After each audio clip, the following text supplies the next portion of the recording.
অনুরাগের ছোঁয়া ধারাবাহিকে আগামী পর্বে আমরা দেখতে পারবো চারুর ফোনে মায়ের দেওয়া ব্লগের দীপাকে দেখতে পেয়ে রেস্টুরেন্টে এসে দীপার হদিশ পেল সূর্য। হ্যাঁ বন্ধুরা, এমনটা দেখতে পাবো অনুরাগের ছোঁয়া ধারাবাহিকের আগামী পর্বগুলোতে।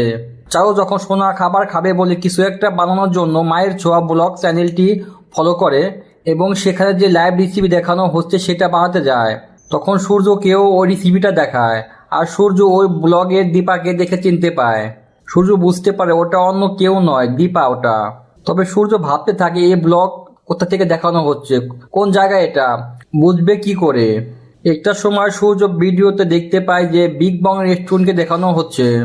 সূর্য বুঝতে পারে যে এই রেস্টুরেন্টে তো আমরা বাঙালি খাবার খেতে যাই এবং এই রেস্টুরেন্টে দীপার সাথে তাহলে চারুর দেখা হয়েছিল।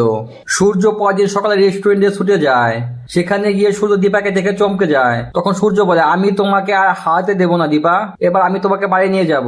তো ভিউয়ার্স, আমাদের আপডেটটি আপনাদের কেমন লেগেছে কমেন্ট করে জানিয়ে দিন আপনাদের মতামত। পরবর্তী আপডেট পেতে আমাদের চ্যানেলটি সাবস্ক্রাইব করে বেল বাটনে ক্লিক করে রাখুন। ধন্যবাদ।